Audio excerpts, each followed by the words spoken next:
I am not a joke. I will not be trifled with. My life, aspiration, and future matters. It doesn't matter what anyone says about me. I'm young, and I hold my future, that of my countries and the continent, in my hands.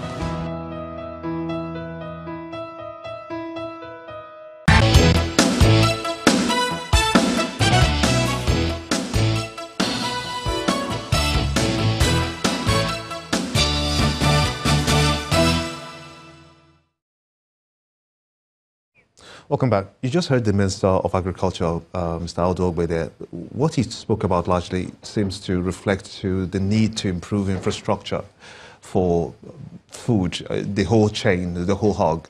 But are we at that point? He says that we're trying to develop 6 plants across the country to ensure that at least we're able to supply, or should I say export, cashew. But cashew is just one of many. How well can we harness our infrastructure, agriculture-wise, to ensure that we're able to churn out more? And even if we're churning out more, are the industries ready to pick them up and make them into finished products? I'm glad that my minister could be able to come out and confess the problem. It's like when you go and buy a used car, you buy it at your own peril. You know there's a problem with this used car. So when you take it to your house, are you going to call the person that sold the car to you that, oh, this car is not good? What do? You fix it. Yes, it's true that agriculture has been neglected for so long. But we'll be having successful government. What have they done to really improve it? If not that we believe in all this fast money coming from the oil. Yes, infrastructure is a very key. Without infrastructure, no nation can improve. No nation's economy can pick up because we produce some of these things. That is why we've been talking about this railroad to be really come up on board. That way, most of this most of this trailer that's even causing accidents on the road will be reduced. Bringing a trailer load of rice from Kebbi, Lagos State will tell you how much they are paying. It's not less than 500,000 for each trailer. And all this cost will come to consumers. So if you have the railroad working, this problem will be solved.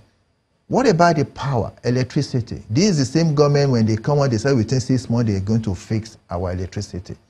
We are not even getting 5 or 6 hours electricity. And how are you going to store some of these perishable items when there's no light? You talk of security, you and your farm. I have a friend that was kidnapped recently along my axis. He had to pay himself with about 23 million naira. So how many real farmers are ready to pay out some of this ransom? Security is not there for farmers. Look at what is happening in his own state of Benue State, where most of this food are supposed to come, especially the tubers. Most of the farmers there have been displaced. What is he doing as a minister that really come from Benue State? We have David Mark, who happened to be former Senate president for more than 3 times, coming back again. We have selective in our government, and until our leaders can listen to the people and be part of the people, we keep on having the same problem. Yes, we are talking of infrastructure. Transportation is key. Water. Most of the farmers, they dig their borehole. It's recently that Lagos State, they said they are even going to be putting tap on people that have borehole in their own houses. How could a government even think about that, that you refuse to give me water and I dug my borehole and now I have to pay for it? That is an oppressive government. The same thing in the federal level. You see the road that we're applying, we see a lot of people dying. Then I've seen so many of my farmers, fellow farmers, they be bringing some of their farm produce.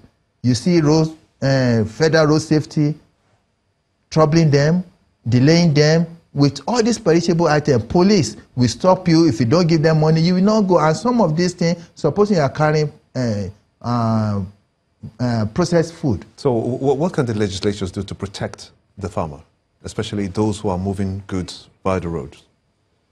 I think there was I remember, was it not last year when there was a federal task that they should look how the food prices are going up. I think it's part of the solution that all the law enforcement, whenever the farm produce are going, they should let them go because of the perishable items. Not only that, in some states now, you see how they are leaving farmers that are even trying to survive. You are leaving them to be paying heavy amount. There was a farmer that just told me that they just brought 150,000 for her to pay as a tax. That's a major concern also. Major concern, double taxations. But that's where we must have to let it go. Wale Oyekoya, former chairman, agriculture and non-oil sector of the LCCI, and also a farmer. It's always a delight having you speak to us on Sunrise Daily. Thank you. And that's how this program has been today. Thank you all well for watching. I am Gimba Umar. We'll see you tomorrow. Bye for now. The views and opinions expressed by guests on this program are those of the maker and do not necessarily reflect the views, opinions, and endorsement of Channels Television.